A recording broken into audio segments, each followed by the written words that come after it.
Welcome to the night shift. Hey guys, I hope you're having a wonderful, lovely, quiet Christmas period with no spooks or scares at all. However, I hope you enjoy these scary stories over your holiday break. Feel free to subscribe, we post 2 videos weekly. My missing husband came home, but I just know it isn't him. My husband went missing 6 months ago. Just went out to work one day and never came home. It was a horrible shock to the whole neighborhood because things like that just didn't happen in our little slice of white picket fence suburbia. The police launched an investigation and the neighborhood watch sent out search parties, but no one ever found any evidence to indicate what happened to him. Our families were devastated. Recently, the missing posters have been taken down or papered over. The updates from police became less frequent and dwindled away. I accepted that, hard as it was to admit. My Rick wasn't coming back. Until he did. A week ago, I was in the back garden watering my petunias when I heard the garden gate creak open. I jerked my head in that direction and there he was. Exactly the same as he was the day he disappeared. Same windswept blonde hair and bright blue eyes.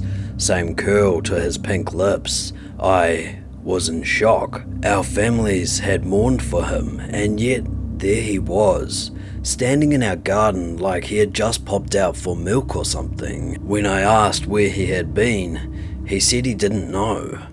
He couldn't remember anything about the last 6 months. All our family and friends are beside themselves with joy.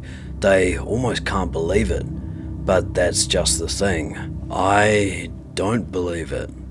Look, I understand how crazy this all sounds, I do. Our families would never believe me, and I can't go to the police unless I want to end up in a straitjacket. But I just know that the man sleeping next to me isn't my husband, and I don't know what to do. I know I should be happy, but I'm not. I'm terrified. I don't know much about anything supernatural or paranormal. I don't even like watching horror movies, but something about this whole situation makes my skin crawl. Just let me explain why I'm so sure. Once I've done that, hopefully one of you will believe me and you'll be able to tell me what to do. The morning after Rick came home, I made him a cup of tea. When I handed it to him, he gave me the brightest smile. Then he took a sugar cube from the dish on top of the table and dropped it into the cup. Our house was in chaos with his return, and I was still in shock, so I didn't think much of it at the time, but it's been replaying in my mind ever since. I know it doesn't sound very significant, but my husband never put sugar in his tea. He was always adamant that it ruined the taste, and he'd get so frustrated if I ever put sugar in his cup by accident. And yet, this man had sugar. Then it was the golf.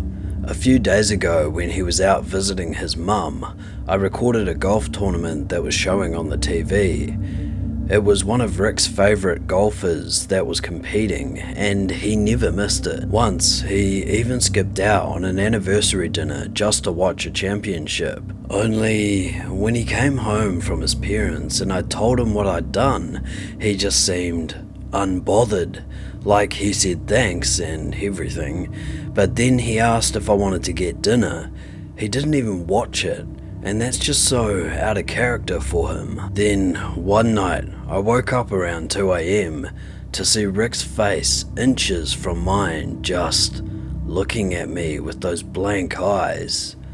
I kinda gave this nervous laugh and asked, "Baby, what are you doing?" And he didn't answer. For like a solid 30 seconds, he just stared, almost like he was looking right through me. Then he suddenly smiled and said, "Sorry honey, sometimes I just can't believe this is real." Then he just rolled over and went to sleep. I didn't get much sleep after that myself. Yesterday, about a week after he came home, the neighborhood threw a street party to celebrate his return. Everyone from our street and the streets on the other side turned up to see him and tell him how happy they are that he's alright. When he wasn't standing with his arm around my waist, he was milling around chatting amicably to each and every one of our neighbours, even the little kids. Jackson, our next door neighbour, Sally's toddler, wanted to play peekaboo, and Rick happily played along with a smile on his face. Now, my husband never did that.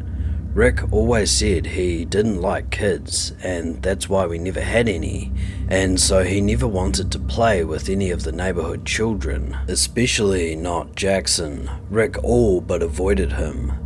Before he disappeared, I had started to suspect it was so I wouldn't see them together and notice the subtle but unmistakable similarities.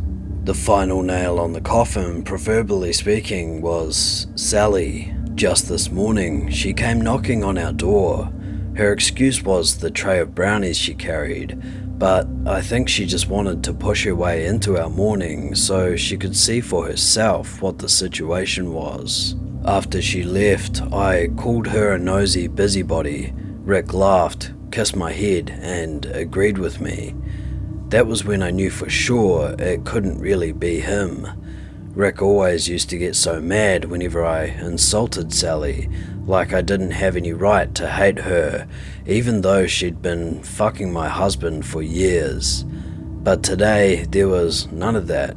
He didn't even try to defend her. I know what you must be thinking. If he was in an accident or something, he might have had some kind of traumatic brain injury that caused him to forget some things about his life, maybe even change his personality. And that's a valid, reasonable explanation. I have no doubt it's what the police would tell me if I reported all this. But you know why I'm dead certain that man isn't my husband. He doesn't have a scar. If he was really Rick, he'd have a scar on the side of his forehead shaped like the golf club I hit him with, but there's nothing.